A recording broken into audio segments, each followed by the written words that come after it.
حضرت عثمان رضی اللہ تعالیٰ عنہ بیان کرتے ہیں کہ رسول اللہ صلی اللہ علیہ وآلہ وسلم نے فرمایا، جو شخص اس ایمان پر مرا کہ اللہ تعالیٰ کے سوا کوئی عبادت کا مستحق نہیں ہے، وہ جنت میں داخل ہوگا۔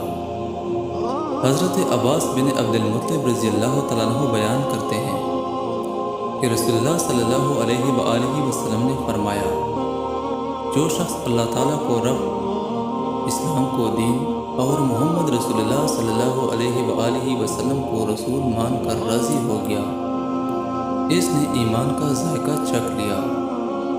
حضرت ابو ہریرہ رضی اللہ تعالیٰ عنہ بیان کرتے ہیں کہ نبی صلی اللہ علیہ وآلہ وسلم نے فرمایا، ایمان کی 70 سے زیادہ شاخیں ہیں اور حیا بھی ایمان کی ایک شاخ ہے۔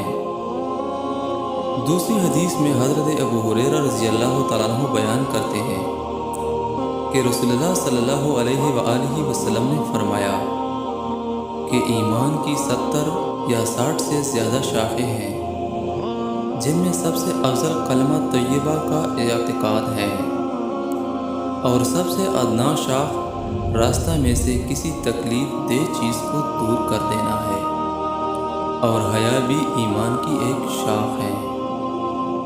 حضرت عبداللہ بن عمر رضی اللہ تعالیٰ عنہ بیان کرتے ہیں کہ رسول اللہ صلی اللہ علیہ وآلہ وسلم نے دیکھا کہ ایک شخص اپنے بھائی کو حیا کرنے سے منع کر رہا ہے۔ یہ سن کر آپ صلی اللہ علیہ وآلہ وسلم نے فرمایا، حیا ایمان کی ایک شاخ ہے۔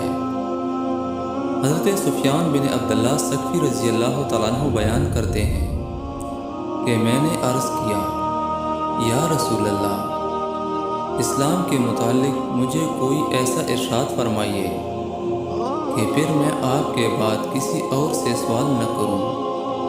آپ صلی اللہ علیہ وآلہ وسلم نے فرمایا، کہو میں اللہ پر ایمان لایا، پھر اسی پر مستقیم رہو۔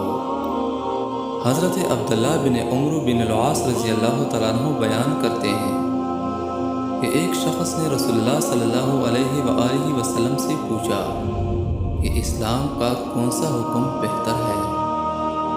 آپ نے فرمایا، لوگوں کو کھانا کھلانا اور ہر مسلمان کو سلام کرنا، خواہ وہ شخص تمہارا جانا پہچانا ہو یا اجنبی۔ دوسری حدیث میں حضرت عبداللہ بن عمرو بن العاص رضی اللہ تعالیٰ عنہ بیان کرتے ہیں کہ ایک شخص نے رسول اللہ صلی اللہ علیہ وآلہ وسلم سے پوچھا کہ کون سا مسلمان بہتر ہے؟ آپ صلی اللہ علیہ وآلہ وسلم نے فرمایا، جس کی زبان اور ہاتھ سے دوسرے مسلمان محفوظ رہے۔ یہ تمام روایات مسلم شریف سے نقل کی گئی ہے۔